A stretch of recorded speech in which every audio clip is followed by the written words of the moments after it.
Assalamualaikum warahmatullahi wabarakatuh. Apa kabar ayah bunda? Semoga sehat selalu.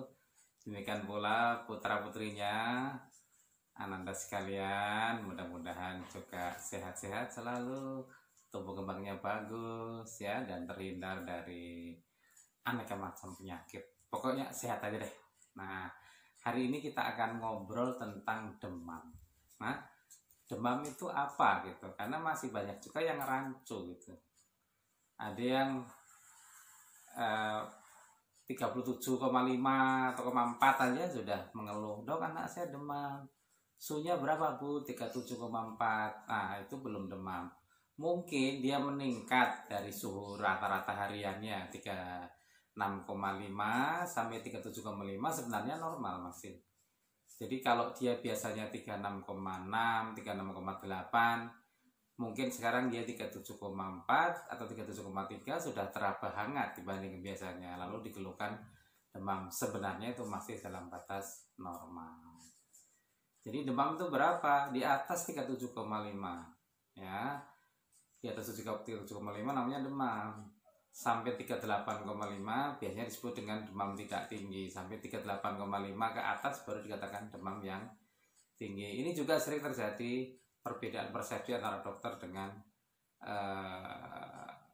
keluarga pasien, tapi nggak apa-apa, kita cocokkan saja persepsinya ya. Jadi kadang-kadang ibu mengatakan, dok anak saya demam, sudah berapa hari? 2 hari dok, ini sekarang kan hari Ahad, Minggu misalnya, lalu jadi mulainya kapan? Mulainya Sabtu dok. Oh begitu, maaf bu, sebelum Sabtu, hari Jumat misalnya, sudah anget-anget belum? Sudah sih dok, sebenarnya sejak Kamis malam sudah anget-anget. Cuma yang Sabtu itu yang demamnya mulai meninggi. Nah, di sini kelihatan bahwa sebenarnya ada perbedaan persepsi antara dokter dengan keluarga pasien, bahwa ada yang namanya demam tidak tinggi tetapi tidak dianggap demam oleh keluarga pasien. Tapi nggak apa-apa, itu biasa, itu tugas dokter nanti untuk mengonfirmasi kembali informasi yang telah disampaikan oleh ibu. Jadi kalau dokter menyampaikan konfirmasi, minta informasi lanjut, boleh ya bu ya, nggak apa-apa, boleh ya ya. Ini hanya untuk mengonfirmasi apakah ada perbedaan pendapat atau tidak mengenai masalah-masalah yang kita bicarakan. Jadi itu pentingnya kita cek and recheck dalam anamnesis atau wawancara medis begitu bu ya. Jadi nggak apa-apa, bapak ibu bisa bercerita apa yang ibu rasakan, dan tugas dokter adalah untuk bertanya lebih lanjut ya. Jadi demam, kembali ke demam, kapan harus ke dokter ya? Ada hal-hal yang perlu kita jadikan satu pegangan ya, supaya ibu tahu kapan harus ke dokter. Yang pertama, kalau demamnya tinggi silahkan ke dokter ya. Demam tinggi cukup mengganggu dan dalam keadaan tertentu pada beberapa anak dapat menimbulkan kejang. Jadi silakan kalau demam tinggi, ibu pengen ke dokter, silahkan ke dokter. Kalau demamnya masih anget-anget saja, hari pertama kedua nggak usah.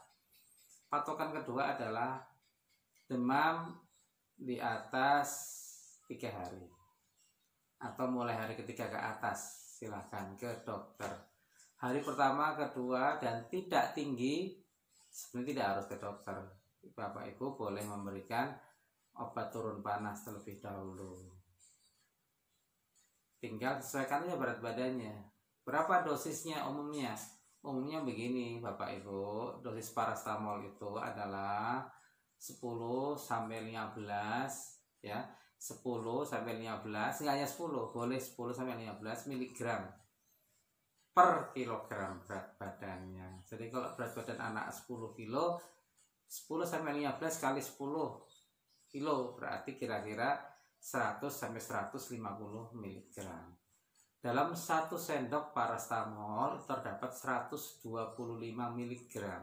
Jadi bapak ibu boleh atau bisa memberikan paracetamol sebanyak 1 sendok takar. Kalau pakai drop boleh memberikan 1 ml sampai 1,5 2 misalnya mililiter itu masih terentang dosisnya. Jadi yang pertama adalah demam yang tidak tinggi, tidak harus langsung ke dokter. Yang kedua, demamnya belum 3 hari, tidak harus ke dokter. Yang ketiga, tidak ada kejang. Kalau ada kejang tentu harus ke dokter. Nah, yang keempat, tidak ada gejala-gejala lain yang membuat ibu khawatir. Tadi ada mungkin kejang atau muntah-muntah yang sering ya, atau disertai dengan sesak napas. Tentu ibu perlu membawa putra putrinya ke dokter, karena selain demam dia ada keluhan lain yang membuat ibu merasa khawatir. Atau kesadarannya seperti menurun gitu, bicara susah nyambung, diberi minum tidak mau ya, dalam arti tidak merespon ya, bukan tidak mau minum, nanti nggak mau minum, nggak mau, itu namanya sadar. Tapi kalau dia diberi minum tidak memberi respon, diberi sendok pun diam saja, nah itu berarti ada sesuatu pada kesadarannya, dan itu harus dibawa ke dokter tentu saja. Yaitu beberapa hal Bapak Ibu yang saya katakan sebagai patokan untuk menunda, tidak harus segera ke dokter. Bagaimana kalau sudah lewat 3 hari? Sebaiknya Bapak Ibu segera membawa ke dokter, karena selain obat turun panas, mungkin dia membutuhkan obat yang lain. Mungkin dia membutuhkan pemeriksaan yang lain untuk mencari penyebabnya apa. Jadi itu yang kita bicarakan mengenai demam. Lalu obatnya apa? Obatnya boleh kelompok paracetamol, umumnya aman, kecuali kalau anak punya riwayat punya masalah penyakit hati. Ya, paracetamol itu jadi tidak aman. Boleh juga diberikan ibuprofen, itu juga boleh. Nah, ibuprofen tidak boleh diberikan kalau kita sudah curiga ke arah demam berdarah. Kalau masih demam biasa, belum jelas, belum hari ketiga, belum jelas, itu pakai ibuprofen nggak masalah. Merek apa dong dok? Mereknya silahkan apa saja boleh. Paracetamol mereknya banyak sekali, ibuprofen juga banyak sekali. Apakah boleh digabung ibuprofen dengan paracetamol?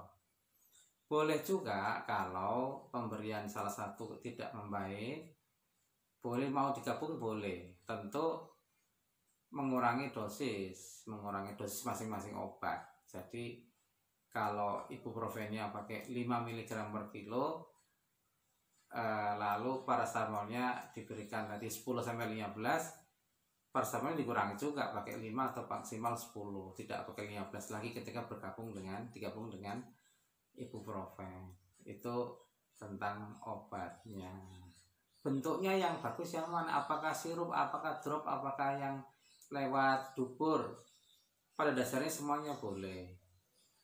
Lewat dubur lebih cepat, sirup lebih nyaman seringkali karena dia manis daripada yang tablet puyer ya. Drop seringkali lebih nyaman untuk bayi atau anak-anak yang masih berat badannya masih di bawah 10 kilo, karena dia volumenya jadi lebih sedikit. 1 ml drop itu setara dengan hampir kira-kira 4 ml sirup paracetamol biasa yang sirup. Kalau yang forte gimana? Forte itu adalah artinya dalam 1 sendok dalam ukuran yang sama itu kandungan paracetamolnya lebih kurang 2 kalinya dibandingkan dengan yang tidak forte, sehingga boleh dipakai untuk anak-anak yang besar di atas 20 kilo, pakainya forte lebih bagus. Yang 10 kilo pakai forte boleh, tapi disesuaikan, jadi volumenya tentu lebih sedikit. Kadang-kadang kita pakai strategi itu untuk mengurangi volume. Kalau tidak ada yang drop, kita kurangi volume dengan cara pakai yang forte, berarti diberikan dosis separuhnya dibanding yang tidak forte, volumenya jadi lebih sedikit. Oke, itu perbincangan kita tentang demam. Tidak usah terlalu khawatir dengan demam. Pada dasarnya demam adalah suatu mekanisme pertahanan diri. suatu sinyal bahwa ada masalah, malah kita terima kasih ada demam. Jadi kita mengobati demam itu bukan apa-apa, tapi hanya untuk membantu agar anak lebih nyaman saja. Baik, saya kira begitu perbincangan kita kali ini. Ibu-ibu, kita jumpa lagi dengan yang lain. Jumpa yang lain, nanti kita lanjutkan dengan perbincangan berikutnya. Assalamualaikum warahmatullahi wabarakatuh.